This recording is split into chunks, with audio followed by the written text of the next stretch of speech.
മാർപ്പാപ്പായുടെ അംഗരക്ഷകൻ്റെ കുപ്പായമഴിച്ചു വെച്ച് ക്രിസ്തുവിൻ്റെ പുരോഹിതൻ്റെ വേഷം ധരിക്കാനൊരുങ്ങുന്ന യുവാവിൻ്റെ ജീവിതം ശ്രദ്ധേയമാകുന്നു. 34കാരനായ ദിദിയർ ഗ്രാൻജീൻ എന്ന യുവാവാണ് മാർപ്പാപ്പായുടെ അധികാരത്തിന് കീഴിൽ കത്തോലിക്ക സഭയെ കൂടുതൽ സേവിക്കുന്നതിനായി ഈ ജീവിതം സമർപ്പിച്ചത്. സ്വിറ്റ്സർലൻഡിലെ ഫ്രീബർഗിൽ ജനിച്ചു വളർന്ന ദിദിയർ 21-ാം വയസ്സിൽ സ്വിസ് ആർമിയുടെ റിക്രൂട്ട്മെൻറ്റ് പരിശീലനം പൂർത്തിയാക്കി.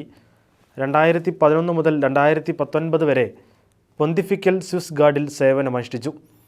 മാർപ്പാപ്പയുടെ അംഗരക്ഷകൻ എന്ന നിലയിൽ പ്രാർത്ഥനയിൽ അധിഷ്ഠിതമായ ജീവിതമായിരുന്നു ദിദിയറിൻ്റേത്.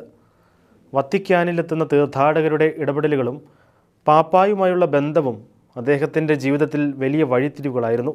അങ്ങനെയാണ് വത്തിക്കാനിലെ സേവനത്തിന് ശേഷം ക്രിസ്തുവിനെയും സഭയെയും കൂടുതൽ സേവിക്കുന്നതിന് വൈദിക ജീവിതം തിരഞ്ഞെടുക്കാൻ അദ്ദേഹത്തിന് പ്രേരണയായത്.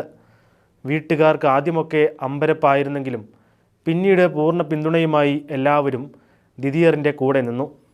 ഇതാണ് നിൻ്റെ വഴി എന്നായിരുന്നു ദിദിയറിൻ്റെ പിതാവ് മരിക്കുന്നതിന് മുൻപ് നൽകിയ സന്ദേശം.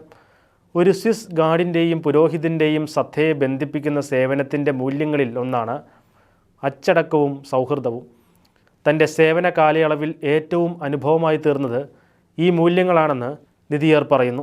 പ്രതിഫലമായി ഒന്നും പ്രതീക്ഷിക്കാതെ നിസ്വാർത്ഥമായി വളരെ വിനയത്തോടെ സ്വയം സമർപ്പിക്കാനുള്ള ആഗ്രഹത്തോടെയാണ് താൻ സെമിനാരിയിൽ പ്രവേശിച്ചതെന്നും ദിദിയർ കൂട്ടിച്ചേർക്കുന്നു.